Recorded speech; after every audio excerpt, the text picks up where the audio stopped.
I was giving, this is like this year, I was donating blood, and because I didn't want to take a French test. So I decided to give a pint of my own liquid, and so I was like laying there, and I didn't eat any breakfast because I didn't think I would be giving blood that day, and so I was like laying there, and I was talking to the nurse, and she was like really cool, and then all of a sudden I was like, I feel like I'm gonna pass out, like this is not good. I had this water bottle with me, and before I pass out, I get really, really, really, really hot, and so then I literally just dump the water bottle on myself in front of many people. I dumped the water bottle on myself, pass out. But like when I passed out, you're an idiot, Isabel. When I'm passed out, you can still hear things, and so all I heard was the classic rock song that was playing, and so I was just like, it was just blackness, and I heard, I want Jesse's girl, and then I woke up and like I decided water all over myself. I thought I peed my pants. I didn't. All three of my friends and I decided to just get into one bath. We all had bathing suits on, but we flooded the entire bathroom. And when the supervisors came to check on us, because I don't know, it was a huge mess, we all answered the door in a winter jacket and bathing suits. And we're like, no, everything's fine. It's probably only funny just to me. Wait, can I say the S word in this? It's a shit story I have about Charlie Delaney's beach house in Delaware. So pretty much, I went to the beach. It's a normal beach day. Like I'm just having fun in the sun, whatever. Chilling out. Chilling out real hard. And all of a sudden, I just have a straight up bowel movement, and I'm like, oh my god, like I need to get to the beach house. So Charlie's beach house is like maybe like a quarter of a mile from the beach. And I'm like, fuck, like I need to get there. So I run as fast as I possibly can, Charlie's beach house, go upstairs and drop the largest load of all time. Like I literally, like when I say the largest load of all time, I mean like the toilet was literally filled.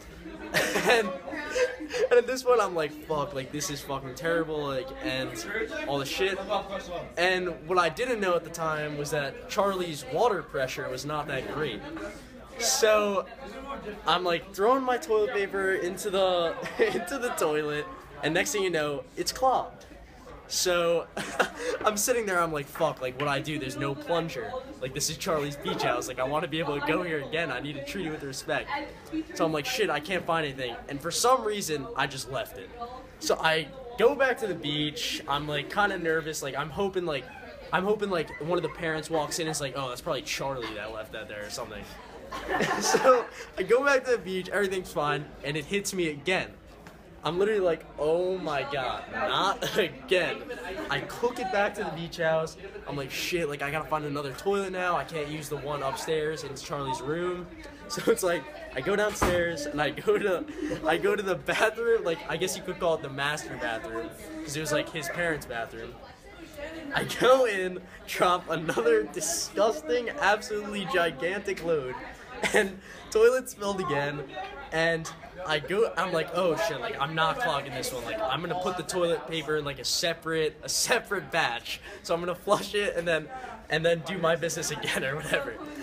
So I go to flush it, and the handle breaks, and I'm literally like, are you fucking kidding me? Like, how can I possibly have this bad of luck in my whole entire life? So I'm like, oh my god, like, there's gotta be a way to fix it. Like, I'm trying to fix it for like 5 minutes. I'm like, I give up. Like, I cannot fix this. I'm not a mechanic. So I'm like, alright, like, I guess I'm gonna have to leave this too, because there's no freaking way I'm getting this down. So I leave it, and as I'm opening the door to leave to go back to the beach, Charlie's dad is standing outside of the door. And I don't know why, but I was just like, hey, and kept walking. I couldn't even like think about what I just did, so I just went back to the beach and acted as if that shit was already there, and I was just going in there to wash my hands. So everything's fine the rest of the day. I go back, the toilet's fixed, like the bathroom upstairs is like completely good or whatever, like it's unclogged. And I go to, like, we just have a normal day. We go to sleep, and I wake up, and there's a gift next to my bed. So I open the gift, and it's a plunger. His dad bought me a plunger the next day because he found out I was the one that clogged it. And that is my funniest story. I mean, the funniest story that I have from, like, this week. Can I do that? Yeah. Because I don't know my... Okay, yesterday I was in the, printing lab, and me and my friend Rami and my friend Nicole were all sitting around trying to print, and Rami was, like, trying to open the box of paper, and he was like, does anyone have a knife? And Nicole and I both whipped out knives really fast, like, in his face, and he fell backwards out of his chair and was, like, having heart palpitations. I'm really good at rhyming. Been good at rhyming since the 1st grade. I write a lot of poetry in my spare time. I can sing with my mouth closed. Okay, do it.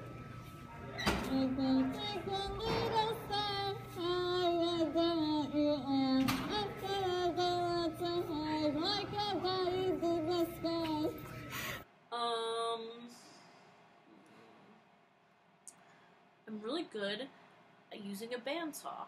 I have a magnet collection. I basically self-diagnosed myself with popcorn lung.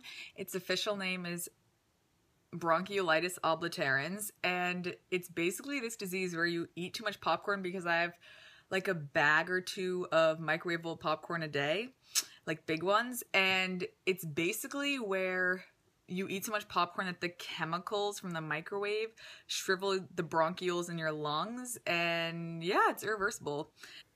Okay, well, lots of people know this about me, but I can name all 50 state capitals, so yeah. Laura, don't get upset. I know this is emotional for you, but I was in the Justin Bieber movie, Never Say Never. Proudest day of my life. That I can gleek. If you don't know what that is, ask Ruby.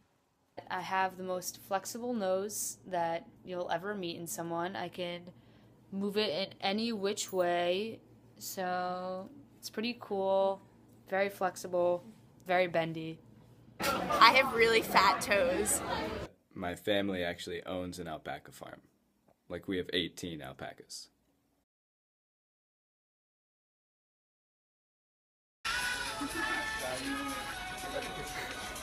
So I feel ashamed and sad answering this one, but I just looked to see what the last song that I listened to was, and it's actually Anaconda by Nicki Minaj. That's it. In Your Own Sweet Way by the lovely and magical Dave Brubeck. was All Blues by Miles Davis. Bitches and Marijuana by Chris Brown. Don't You Worry About a Thing, Stevie Wonder. 4 or 5 Seconds by Rihanna, Kanye, and Paul McCartney, obviously.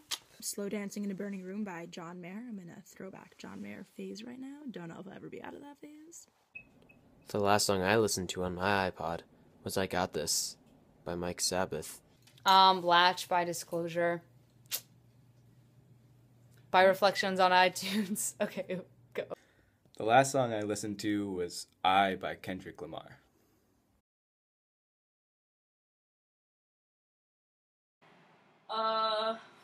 It's explicit. I was in the middle of a Starbucks. I decided to run away, drop out of school. That's basically it. Things went really well for me, I'm pretty sure, from there. So, that's where I'm headed. My last dream was, this really weird dream. It was in black and white, which happens sometimes for me. Don't know why. And I was like on a raft with Izzy Marinucci, my aunt, my mom, and my dog. And we were on it was like one of those wooden rafts that's like tied on each side, just like a bunch of logs. And we were just like floating in the sea. But like, it wasn't like we meant to be there. Like we were tanning and stuff and like just having a good time, and yeah. When I was at a pool, it's really random, and I was on like a floaty raft, like something that you float on it was pretty big in the dream, with my friend, and 2 people wanted to jump on the raft, and one of them made it and one of them didn't, and they landed in the pool and their phone got destroyed. Well, my brother used to have these dreams that he would jump off a cliff and onto these really big jellyfish, and recently this year we talked about it, so I had those dreams like twice, but it's the only one I can like remember off the top of my head. My last dream was that me and Haley Rebecca went to surf school in California, and I was really good at surfing. Haley's pretty good at surfing too, and it was really cool, and I hope it comes true. My last dream was that I dropped my phone and it cracked, and I was really upset for the whole dream, and that my sister had abs, and I was really jealous because she had a really good body, and I was really, really jealous. And I remember the whole dream was me just being upset about my phone and my sister. And it was more of a nightmare than a dream, but it was my dream. Okay. I'm in the car with Mom and Dad, and we're driving to a hotel. It's summer, and we're going on a vacation. The Lacolas are coming with us. When we get there, Shane Gorman is working at the hotel. She leads us up to the wrong room first, and then apologizes as she leads us to the right room. She shows us a pull-out freezer, which everybody loves. So the last dream I remember, I was like this cowboy guy. I had a sidekick Tony, and my horse, his name was Charlatan. We had this mission to destroy a statue, and if we did, we would be rich. And we're riding around, we find the statue. It's a statue of my first pet guinea pig, it turns out.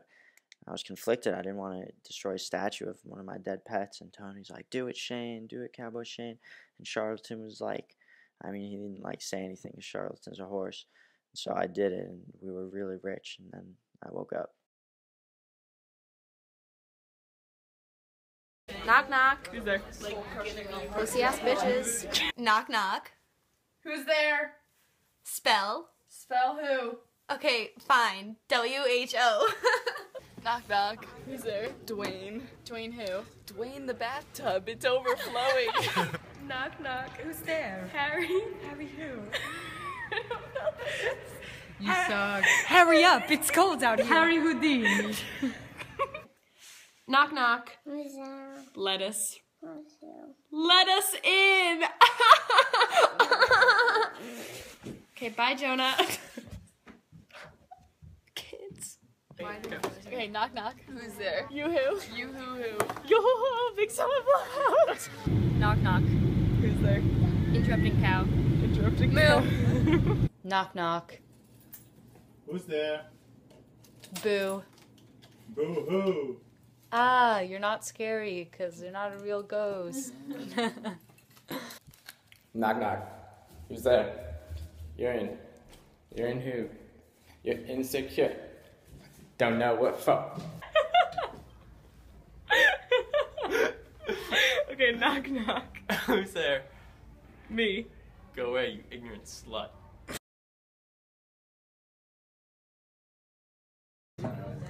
Best quality would be loyalty.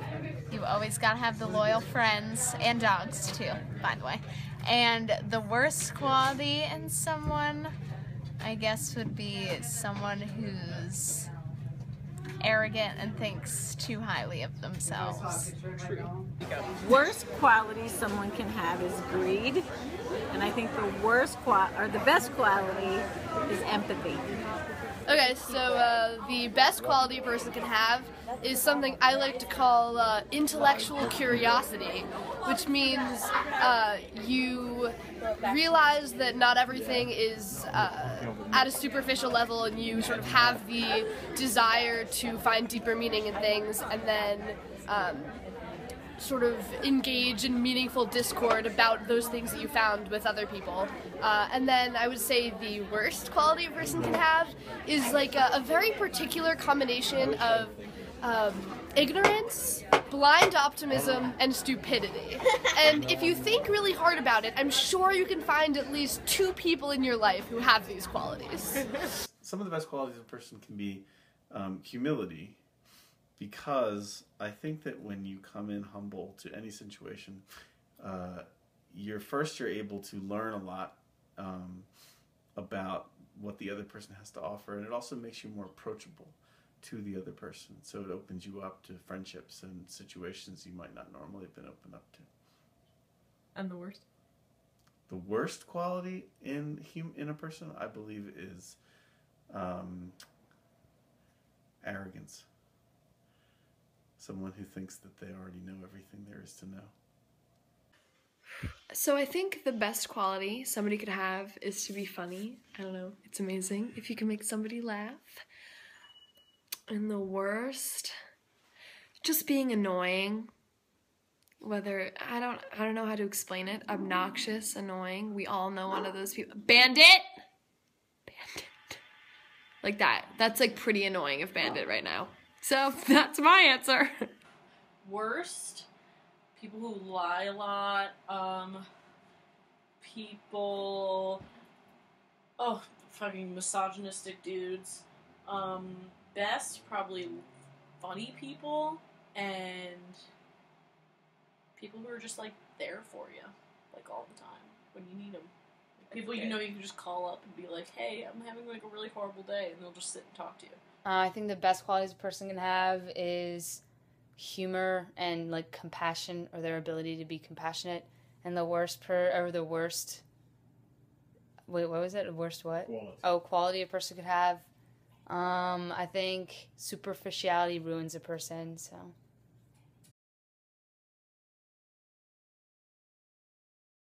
Probably when I was graduating middle school, I went to go up the stairs to get my diploma, and I tripped up the stairs and flashed the entire school and all of the parents.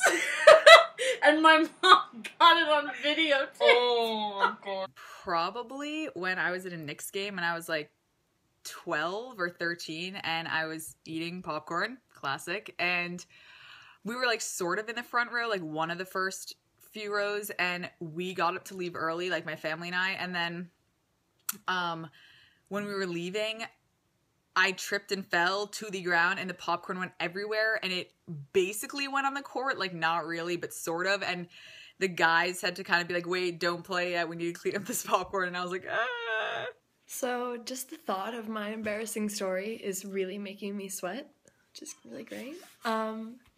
So I want to say I was in like 9th grade, and obviously I was at my prime. It wasn't. And I went to this teen event, like teen dance club, with my 2 friends. And it was fine, all dressed up, really cute. My mom drops us off. I don't know, it was in some sketchy place. It was, I don't know, it was weird. It's not even that late. We're inside, dancing, having fun with each other. And the worst thing that I saw, which was my mother in the middle of the room, full, like, all of these teenagers, and then I see my mom screaming, Isabella! Isabella, what are you doing here? What the hell is this? This is disgusting. So, that was really awesome, really embarrassing, feel really good about it. Still probably the worst and most embarrassing day of my life. 2 years ago during finals week, I was in the library and I was telling a story to all these kids at my table about how this kid accidentally Snapchatted me a picture of him pooping that he meant to send to his friend. And while I was telling this story, he was actually standing right behind the wall right next to our table and heard, so that was very uncomfortable.